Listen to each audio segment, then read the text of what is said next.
What's up? Welcome back. Another week has passed. It is February 10th. Yes, it's February 10th right now. And I had a hard time figuring out what to vlog about because nothing really major has happened in the last week. I've worked, I've done ministry, I've Skyped people for hours on end, I've chatted with people on the phone for hours on end, but none of that is really interesting and worth sharing publicly. Or it's something I want to share publicly because that's my life. It's a little more personal than these video vlogs. Anyway, so I decided while I was driving around running errands and price checking things for my apartment down the road that I'm going to get into. I'm going to move into probably ideally in May or early June. I decided to talk about something that I'm very good at.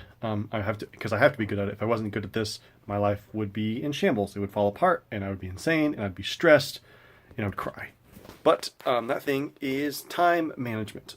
Because I'm super busy. I work a full-time job. I work Monday through Friday, 6 a.m. to 2:30 p.m.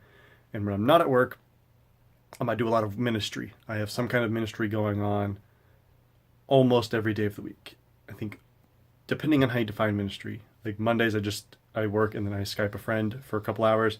Saturdays, I hang out and sometimes I play D&D with my buddies, with some friends in the evening. But other than that, I have at least one aspect of ministry going on every single day of the week. And it's busy. It keeps me busy.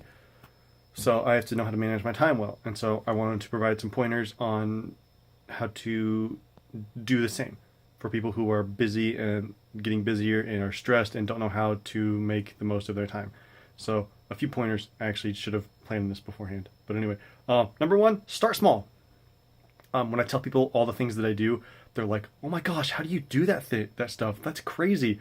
And I'm just like, well, I didn't start with ministry 5 days a week. I started with ministry like 2, maybe 3 days a week. And then I added another thing. And then when I got comfortable with that and got into a rhythm of living life that way, I thought, let's add something else and add something else and add something else. And that's basically how that's how I've become so busy. It's because I've said yes to so many things. But I didn't start out saying yes to all of them. I started out with saying yes to this and yes to that and no to all these other things that aren't these two things.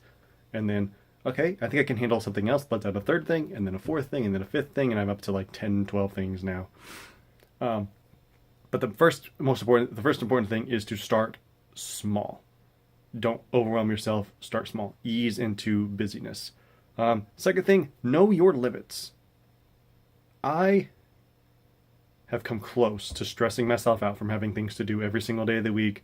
And there have been, like, I think last week or the week before I felt that way. Because like I'd get off work and then have a meeting to attend right after work for some ministry thing. And then after that meeting for another ministry thing, I had an actual ministry thing. And so like I left the house at 5:30, got home at like 5:30 a.m., got home at like 9 or 10 p.m. and was just like, why do I do this to myself? But those weeks are few and far between.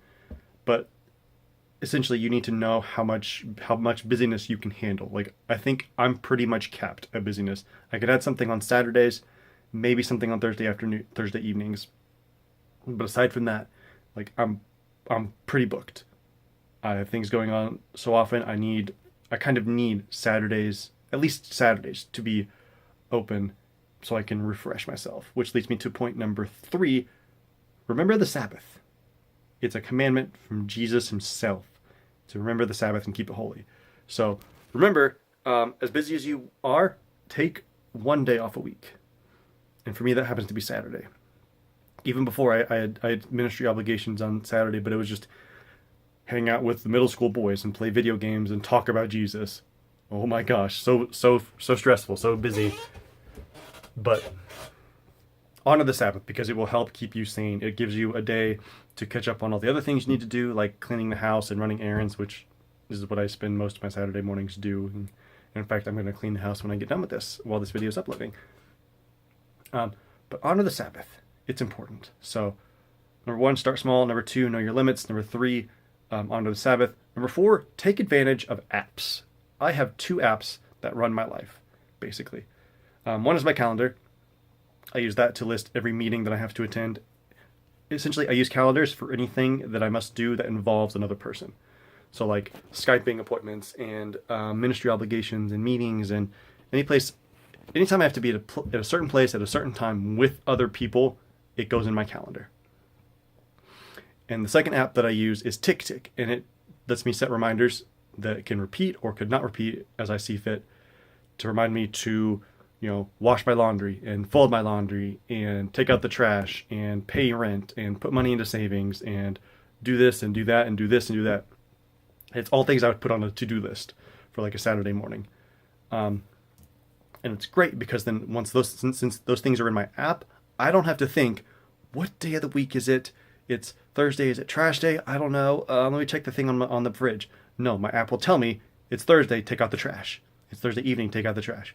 It'll tell me, oh, it's Friday after work. Wash your laundry. Saturday morning, probably fold your laundry if you haven't already.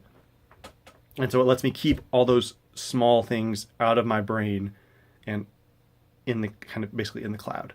And so it really helps me focus on what I'm doing in the moment because I don't have to think, oh my gosh, I have to do this other thing in 2 hours. Don't let me forget.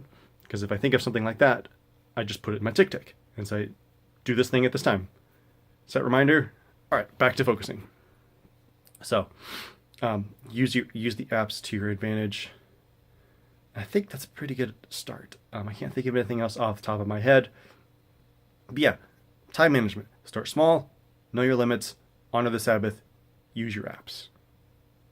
And you don't have to have as structured of a life as I do because I have these apps controlling my life. I have like 10, 15 notifications from TickTick going off throughout the day. I have something on my calendar for at least 1 or 2 things every single day of the week. You don't need that kind of structure. If you can get by with less structure, less organization, fine. Whatever works for you, works for you. But this is just my advice to you because I need it, and I know there are people out there who need it.